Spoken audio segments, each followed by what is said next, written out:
I know what you mean. I have that too. I have a few things that I kind of shift back and forth because I do different streams in different spots. And like I did, we were doing earlier, I did a different setup and I had to move some stuff. And I get it. A couple years ago now. It's been 2 years, I think. Kind of. I jumped on it late because it was, 2021? Late-ish 2021. I just was kind of, it's weird. Like, I kind of was avoiding it for a long time. I didn't really feel like learning how to do it and getting all the technology set up and everything and figuring out how to do audio that sounded decent. And I just didn't feel like it. And then eventually I decided I should try this because I think it might be a good way to be singing and performing more often. Because even, after people started having a lot of shows and stuff, I wasn't really in a place to play regular shows. You could have half-assed it, but you very much did not half-ass it. I mean, I tried. You could have just bought like a USB mic, but you kind of went all in. Well, thanks to my viewers, really, I was able to get this microphone. Actually, no, I think I got this microphone from Patreon for recording vocals. So this is like when I go to record something and if I want it to sound nice, I will use this microphone. So I already had it to use for streaming. Thank you for using your nice microphone and the lighting. I mean, it's like the whole Twitch deal. You look like a professional gamer. Oh, thank you. I think I mean that as a compliment. I wasn't sure, but yeah, I'm gonna take it as one. It is a nice opportunity, and I know that a lot of people, when touring was just like impossible altogether, started moving online. For a lot of them, once they got out there, they stopped this sort of thing, but it just seems to be kind of a part of your process now. Yeah. Well, I wasn't quite in the same boat as all of those touring musicians because I wasn't touring. I've been spending a lot of time trying to get my album written and just kind of struggling with that a lot.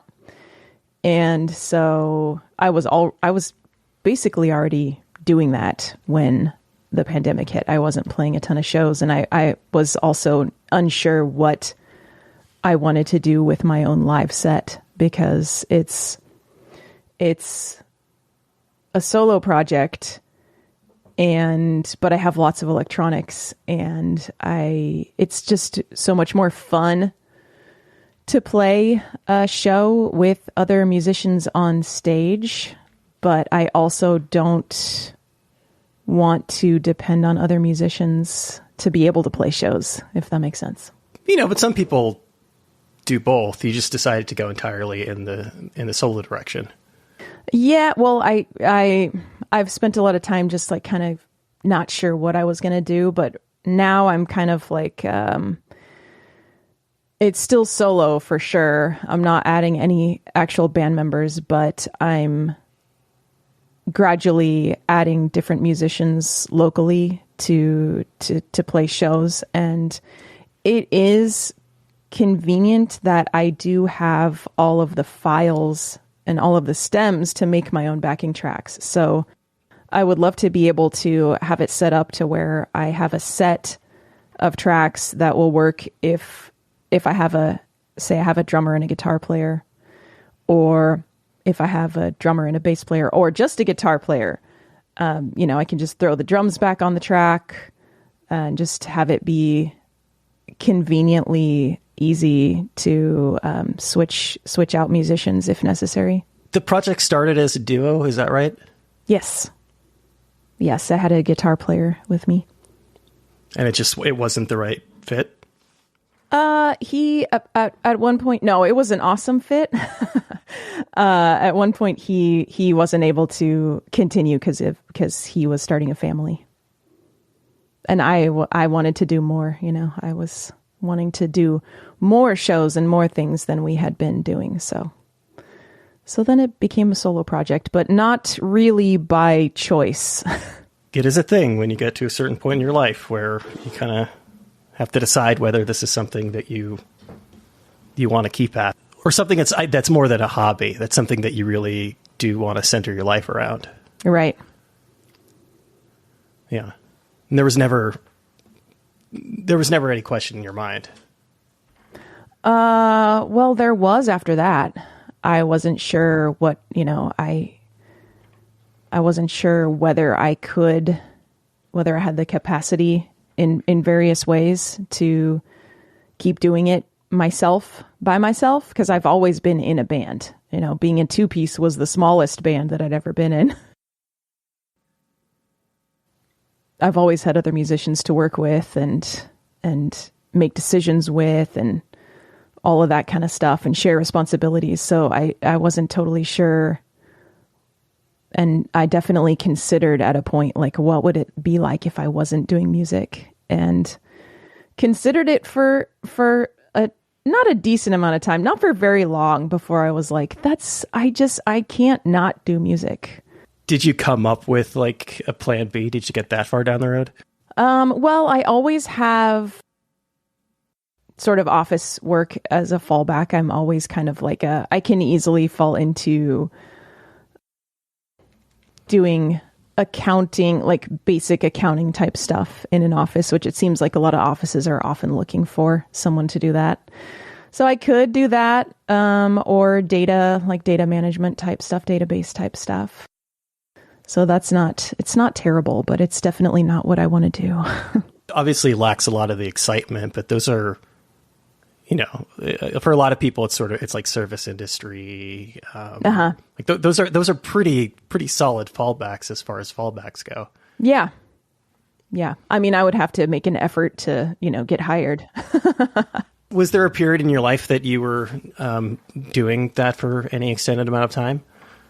Yeah. Well, ever since let's see, when I was in college is when I started doing that. I started out as like doing some filing work for an office, and I was just able to move up.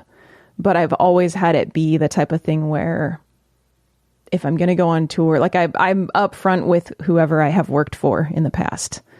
Like if I'm going to go on tour, that's my priority. My priority is not getting promoted at this company, So yeah, I did it as a part-time job for a lot of years while I was touring. You said during college, was it difficult to, it must have been difficult to manage, I guess, effectively three things at that point. I was definitely lacking sleep a lot because I was playing shows and, going to work and going to class. But I made it, I made it through. You were still in Tsunami Bomb at that point. Mm-hmm. Yeah. It's that difficult thing of, feeling like you're on the cusp of something, that things are starting to line up. So you need to prioritize the band. And it sounds like you were able to do that for a while. Yeah. Yeah, I was. I actually took a semester off at one point when we were touring. We were playing every single weekend and had a booking agent. And, we were getting offers and stuff and couldn't do them because I was in school. So I took a semester off to just like tour hardcore and then came back for a semester to finish up, but I didn't finish it. Do you feel like having siblings that were musicians kind of helped cushion the blow a bit with the parents? Well, my older brother graduated and I did not. So, but I mean, at that point they were not, they weren't super upset with the fact that I was, getting to tour all over the place and have such an awesome experience. So luckily they weren't super disappointed. It's always struck me, I've never had an opportunity like that, but it's always struck me as a thing that if you don't take as much advantage of it as possible during that time, that you'll ultimately regret it, and you'll ultimately wonder where it would have gone. Yeah, for sure. One of our band members who had quit Tsunami Bomb actually said that to me later on. Like, we were still friends and everything, and he said that he regretted it every day. And that I was just kind of blown away by that. It really hurt. It hurt me. I was like, wow, that's sad. The timing was certainly right. I mean, you're kind of in the final throes of the record industry, still trying to promote artists to a certain extent before that completely imploded. Yes. I mean, ultimately, the group just kind of burnt out. Did you get sick of each other? It wasn't so much that as it was this really weird place that we were in where there wasn't anything solid about our situation. We had one band member had decided to leave, so we were kind of like trying to figure out what we were going to do, the remainder of us. And at the same time, we had a lot of issues with our record label at the time. We were supposed to be getting ready to write our third album for the label, and it was a huge mess. Like, the relationship was really not good, and we also were having issues with our management and our booking agent. So it was just everything. We were like, who do we even turn to? And within the band, we weren't sure what we were doing musically either. We were kind of on different pages of where we should take it for the third record. So it was sort of just like this. It wasn't like any crazy, dramatic thing happened. It was kind of just like, well, what do we have? What do we have? We have our name, and that's about it right now. I mean, I'm always baffled by people who are able to stay with the same lineup for me too. More or less the same lineup for an extended period of time. It's very impressive. It's, I always say the easiest way to test a relationship is to move in with somebody, and the easiest way to test a friendship is to like pack yourself in the back of a van with 5 other people. Yeah, and also put yourself in some extreme situations like tire blowouts or getting stuck in the snow or any number of things that can happen when you're on tour. Break-ins, window smashed. Where were you at musically at that point? Which direction did you feel the band should go in?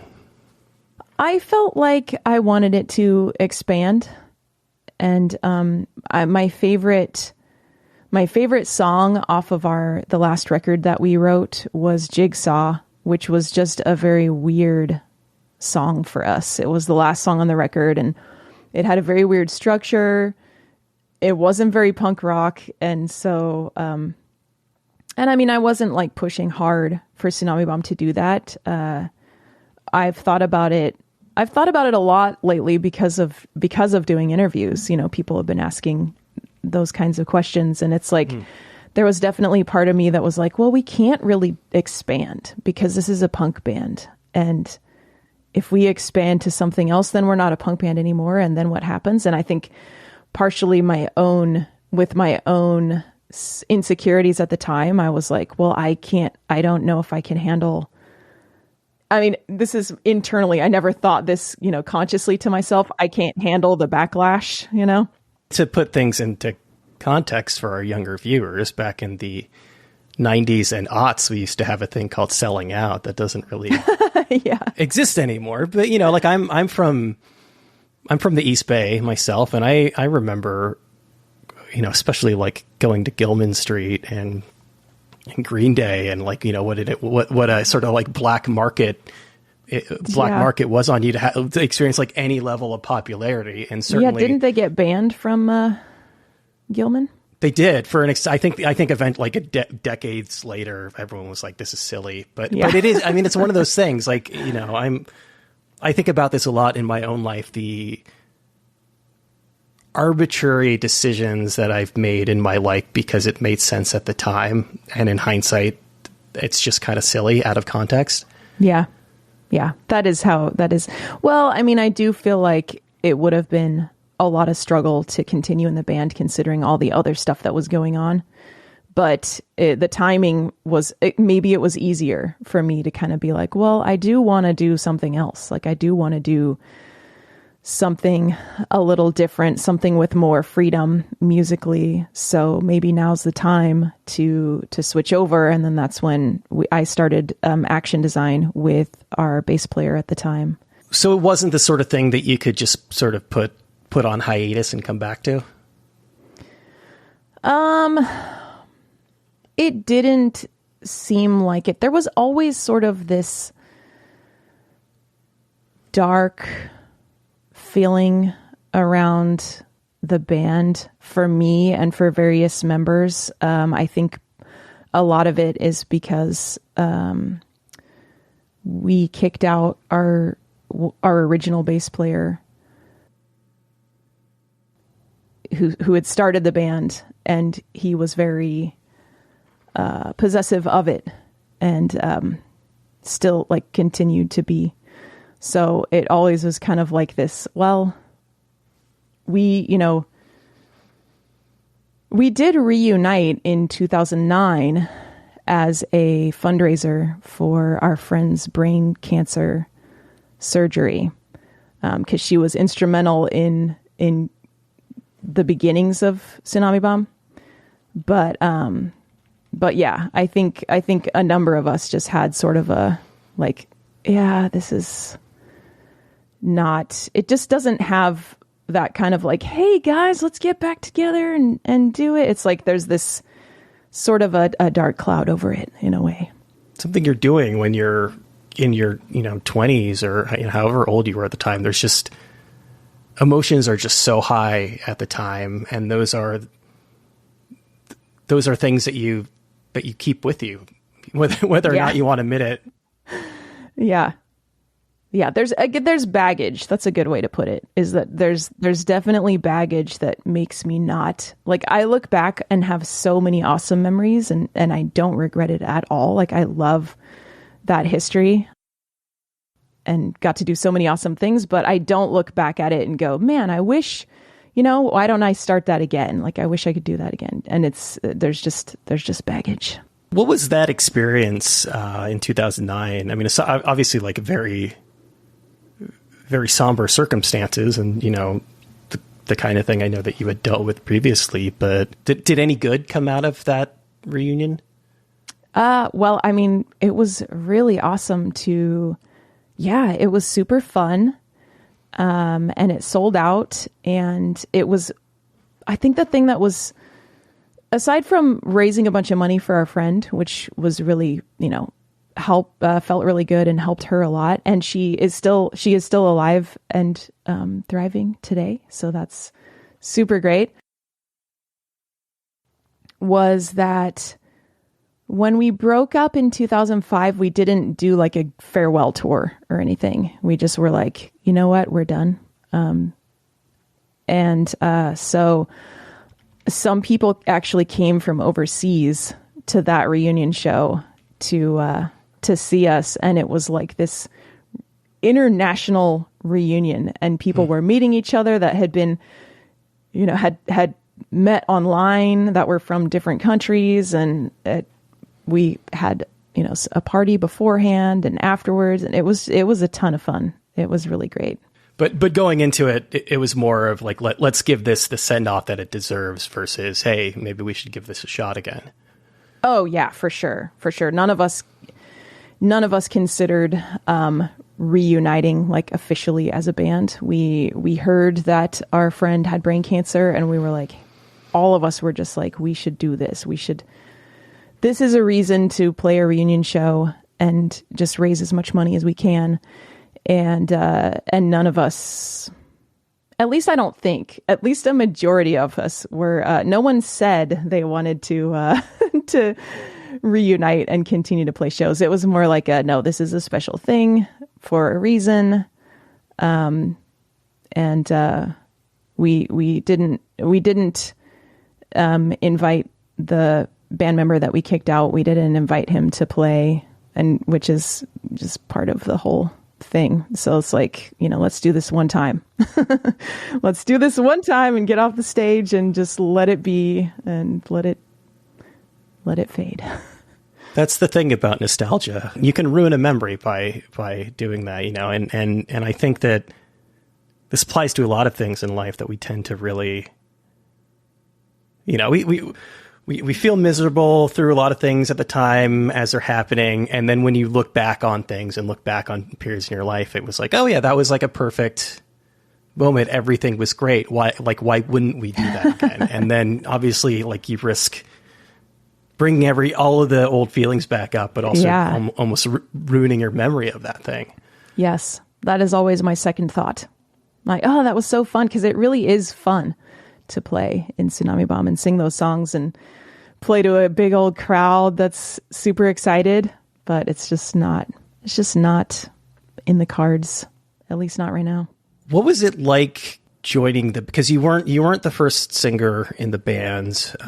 They'd already been going for a little bit. Was there a sense of self-doubt when you first kind of started in with that group? No, the band was really new still when I joined. So it was still basically a garage band and a local band. And you didn't feel like you had shoes to fill. No, it was fine. I think because they were friends of mine too, and I felt good about it and excited about it. When they decided that they wanted to give this another shot, did you get the call? I did, and I turned it down because of all those reasons. It was restarted by the member that we kicked out. And, there's a reason, there's lots of reasons that I didn't want to be in a band with him. So that's doubly rough, but also, again, it's that thing of like reliving your glory years. It can turn out really badly. Yeah. Yeah. There are multiple layers there, and also it just is like, it's not, like, I feel like there is something really fun about nostalgia and everything. But at the same time, I do feel like I was already doing Survival Guide at the time and wanted to, I still feel the same way that I did then as far as like wanting to do more than what we were doing. So returning to that would have definitely felt like a step backwards in a creative and musical sense. So, yeah. Yeah. I mean, I hate to even use this word, but like, obviously in life we want to mature, and there's a sense in which that would be at least emotionally taking kind of and I guess, musically as well, taking a step backwards perhaps. Yeah. Yeah. I totally agree. I like, not in a bad or, not in a way of saying that music wasn't good or isn't good, but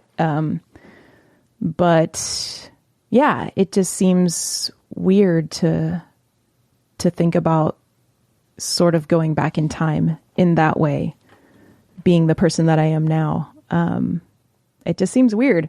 It's like also the way that being in a band is like being in a relationship. It is a relationship with the people that you're in a band with. And it's like, I don't know. It's almost like if somebody that, you were dating 20 years ago came and said, hey, we're still attracted to each other. Like, let's go out again, just be like, it seems like a real good idea at first, you do think about it for a minute or two. Well, even if it ended badly or I don't know. Yeah. There's always like a little bit of that, like, of just remembering what that thing was, yeah. Like what that thing you saw, because, by the end of the relationship, if it's ended badly, then you've kind of buried that thing, and you start to wonder what you saw in that person. And there's something about leaving something and coming back to it that you reconnect with certain aspects of it. Uh-huh. I'm not saying I've done this, but I'm just saying I understand the impulse, and I understand why people do do it. And, and it's like you said, I mean, there's a million things, right? There's a lot of context, and there's a lot of reasons why relationships don't work out. And there's a lot of reasons why bands don't work out. And it's exactly what you said. It's not necessarily always the interpersonal thing. It could be the label. It could be anything. Yeah, totally. There's a million reasons. There must be a level of surreality, though, like seeing somebody effectively singing your songs.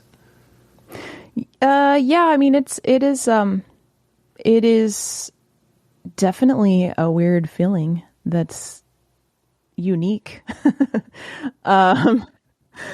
But if I don't really seek out their content or, look to see what they're up to. But sometimes people do send it to me or, tell me what's going on or whatever. And I'm just like, I just try to remind myself, like I chose not to do that. I chose to do Survival Guide instead, so that it is weird because it's like I tell myself it has nothing to do with me anymore, but it is like songs that I wrote. So that is kind of weird when it's like, oh, that's so funny. They're doing a song that I wrote like during my lunch breaks when I was 19 or 18 years old. I'm always curious for people who are in bands for a long time, or who at least like continue to perform the music that they wrote when they were 19, how, if at all, they continue to relate to it on an emotional level. Like I know that some of your songs do come up on occasion when you're doing the live stream. So it's not like you've like completely abandoned them.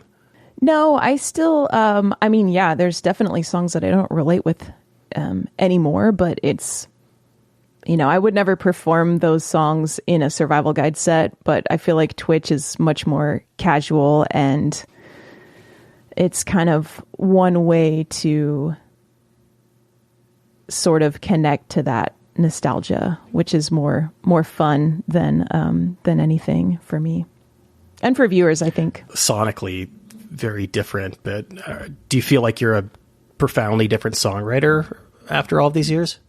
I wouldn't say, well, yes, if looking at it in one way, now I'm writing everything in the song. And that's what took me so long with this album, is that I had to sort of build the confidence to be able to write drums and all of the keyboards and all the music and vocals and everything. I have always written my own vocals and melodies. And I would like to think that I have improved over the years, but I also feel like I still have some of the same tendencies and qualities as a melody writer and as a, vocally. Musically, it's totally different, and I'm doing it all. But yeah, I do think I still have some bits from Tsunami Bomb for my vocals. I get the sense that just having the courage to do that, like, to be out in front of a punk band at that age and to like basically like learn bass and start performing that, like that had to be extremely difficult. Like in a sense, like this aspect of things almost must be easy compared to what it took in the early days to just get out in front of people and bury yourself like that. I mean, I felt so, I would say for me, it was the opposite, because I was so excited about music and just being part of it that I wanted to perform. I wanted to get out there, and being just a vocalist is what I prefer. I don't prefer playing an instrument. And it's funny because people talk about how, a standing singer, like it must be scary because you don't have an instrument to hide behind. And for me, it's like the opposite. Like I don't want to have an instrument kind of weighing me down in a way, and also having to think about two performance aspects at once. I much prefer to just get out there and sing.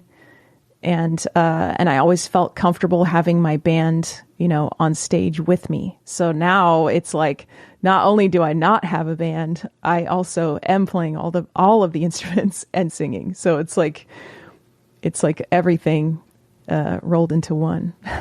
I think generally when people are talking about that, they're probably not talking about punk rock, because punk rock lends itself well to being a singer, because you do in fact still have a lot to do on stage. Yeah. You got to be all over the place. But if you're playing guitar or bass or drums, there's a lot of punk bands that are 3-piece bands, and those singers are like, oh, it must be so scary to not have a guitar or something in front of you. And I always disagree. I think wrapped up in all of this, and as far as like performing solo goes, is if something goes bad, if a song goes wrong and it's just you and like a guitar, like there's nobody, you can't point the finger, and nobody can pick up the slack for you. Right. Yes, that's something that I am getting used to, but sometimes it is still really like I stopped using a computer to run my drum beats because I was on tour with Survival Guide, just solo, and using a computer, and it was malfunctioning every night. It started malfunctioning to where it would just stop. Like all the drums would just stop in the middle of a song, and I'd be on stage like, there's keyboard coming through still, and I'm singing, and it was so traumatic and horrible. And especially being on tour, it was like, well, it wasn't just a one local show at home, and I can take a few days to figure out what's going on. It was like, no, we have a show tomorrow and the next day and the next day.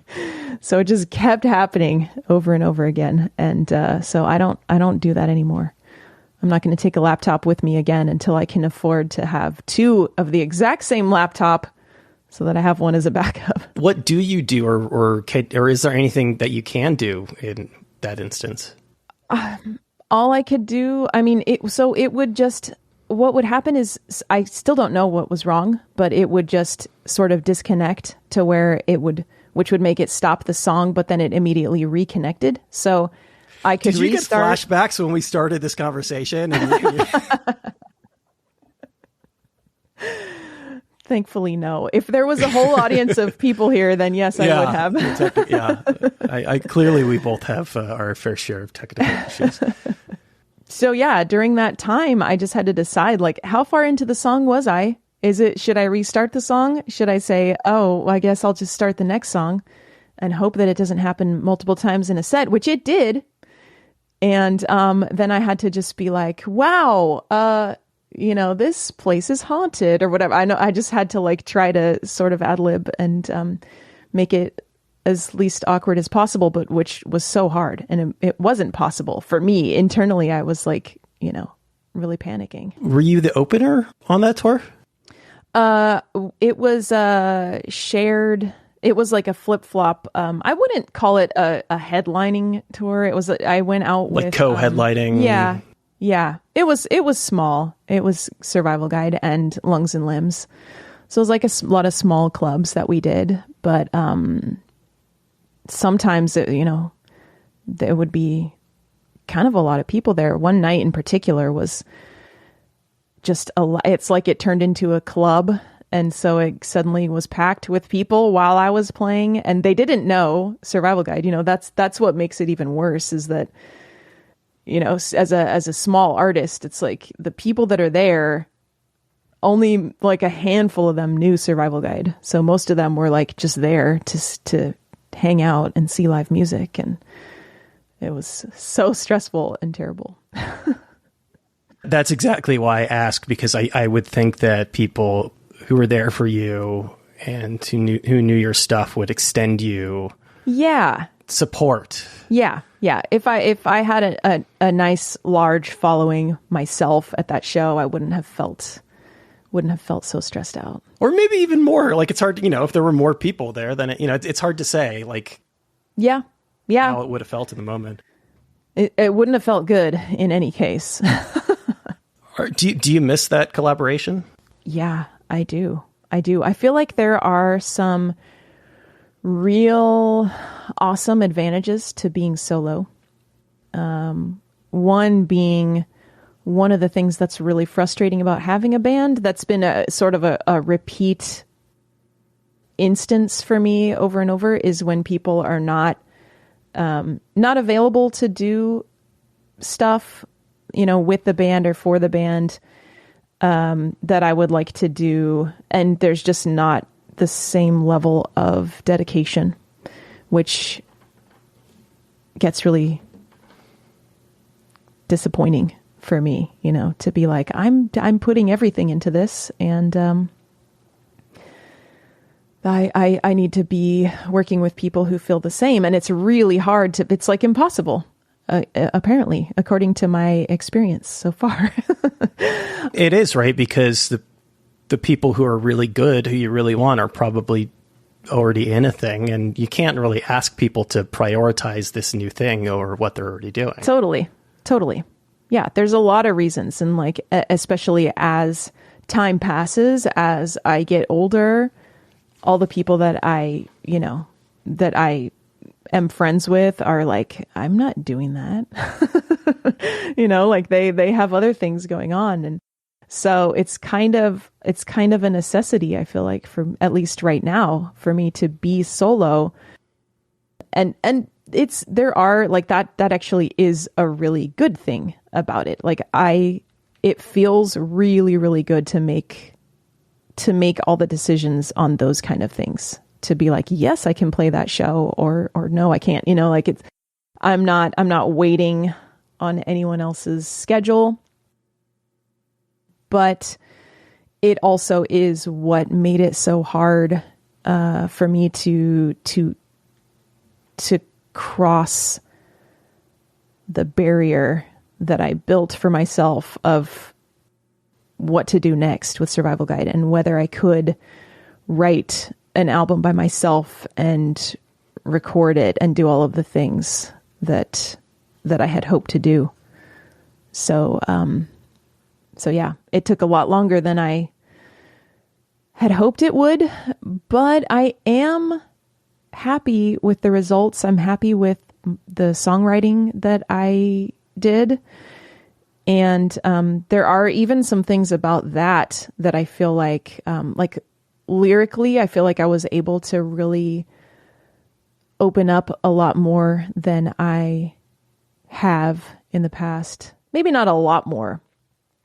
Maybe not a lot, but there are a few things that for sure I would have left in my notes. I would have just left in my notebook and thought to myself, like, oh, everyone's going to think that's dumb, or like, this is really personal and I don't really want to present it at band practice, So there were pros to writing by myself as well. It's so interesting, right? I mean, you're worried about sort of that immediate, what peers will think about it, but in either case, you're going to be sharing it with a lot more people ultimately. Yeah. Somehow it's easier to just write it and put it out there than it was to write it and show it to band members for their approval. I think that's why, is that I all the songwriting that I've done has always been very collaborative, like, let me know what you think of this. Like, if anyone's uncomfortable with my lyrics, like, I will change them. And I have done that in the past. Not a lot, because I don't feel like I write a lot of controversial stuff, but there are some things that I've written about that people in the band were like, yeah, I don't think we should release that. So I do, I have always sort of left it open for people to give feedback on in the band. Things that were too personal? No, it was more things that were, it was interesting. I mean, obviously I felt like it was not bad to release, to put these lyrics out in the world, but there were two different songs where that were kind of Well, one was definitely pretty scathing about just the sorts of behavior that goes on tour, at least the way that things were on some of the tours that we were on. Like the kinds of things that we're all hearing about now. Yes. Yes. I did. Yeah. Just some questionable things that happen on tour that, some band members maybe felt like I went too far with, lyrically. So we didn't release them. And then there was a thing, there was one, a similar kind of thing, but, I was sort of making fun of a certain type of person who's very, like there was this period of time where I felt like everyone just wanted to talk about their tattoos, and they were just like, everyone was just showing off their tattoos. Like, oh, look at this new one I got. Like it was like people were obsessed with it. And I wrote a song about that, and that didn't make the cut. That one actually got adjusted, to be a different Tsunami Bomb song. I just changed the lyrics for that one. In the case of the tour behavior, really young and vulnerable isn't probably the right word, but it is in the sense that just like any 19-year-old probably is. And I completely understand the impulse to write a song about that. Is there any regret on your part that you didn't address that more directly at the time? My main regret was that I felt like it was a really good song and the whole song got canned. But it wasn't so much about experiences that had happened to me. It was more about just like behind the scenes on tour. Just like some bands that we toured with were just wild. Just like what you would imagine for like at like some hair metal band in the 80s. Like some of them were just drugs, just like craziness. It's very funny to be like a mid-level punk band, have those resources and still be like throwing televisions out of hotel windows. Yeah. Like you don't have the finances to live life like that. Yeah. Yes, I have seen a number of things projected through windows. On a whole, you feel like you've tapped into personal topics that you wouldn't have tackled previously? Yeah, both that and certain things that I feel like other band members might have thought was too silly almost. Like in Blood Perfume, I rhymed... what was it? I rhymed something with feetsies. Now I can't remember what the rhyme was. I want to remember it. There was a reason why. I had to add that. But that's a perfect example of something that I would have been like, other band members would be like, did you just say feetsies? did you just create a word to rhyme something? Or the song Pie, like as I was writing it and I was doing, you look like a fresh baked pie. I was thinking like, this is another lyric that I'm gonna leave because I think it's fun. But just like the nature of it, I probably would have not, had that as a chorus, if I had other band members. It always strikes me as kind of a funny thing being in a punk band, but especially being in, I guess, like an emo band, of wanting to be cool, wanting people to think you're cool, but also wanting to be vulnerable and like trying to figure out how to walk that line and trying to figure out how to not, fall too far into the trap of, like I'm a 17-year-old writing love song kind of thing. It's a hard line to walk. Yeah. Yeah. I'm definitely getting pretty good at feeling vulnerable nowadays. And I think it's something that I need to just, like, I've been thinking about it for a while. I need to just get used to it because that's kind of what it is to be a solo musician. You mean just musically or just in life? I mean, just musically. I mean, it's good to be vulnerable in life too, I think. But I'm just wondering if like opening yourself up in that way like lends itself to other aspects of your life. Yeah, I think it does. I feel like it does. I feel like being vulnerable is it's just like any other, working any other muscle. I think you do get better at it over time, and it helps with relationships too. To be able to just talk about things more openly and be okay with being vulnerable. It's so uncomfortable, but it's it sucks, but yeah. It's like kind of inevitable if you want to strengthen your relationships. And also I think it's not required completely as a musician. You can put up walls, but especially if you're in a band, especially if you are not solo, and I think that for me, being solo, being vulnerable is probably the best thing that I can do to just not be second guessing myself and just kind of trying to be who I am and not trying to do something else. I know you lost your brother at a young age, and I'm wondering something that's that difficult, whether that's something that you can in any way process through writing those kinds of personal lyrics. I haven't been able to yet, and I have vaguely tried, but I'm definitely not ready. I'm kind of thinking that might be for the next solo album. I feel like I will need to write about it at some point, but I haven't been able to yet. It's still too hard. You're thinking about the next record already? Yeah. I mean, I feel like I should probably start on it soon because my songwriting process is so slow. So we could talk again in like 8 years or something? Yeah. Yeah, I would like it to not be 8 years before the next record comes out. And so, does it get any easier or faster? Well, I feel like I learned so much writing this record. Nothing I've ever written was like this. So I did give myself tons of leeway and tons of freedom to explore and try to figure out what works for me. And so I do think that writing the next record will be easier and faster.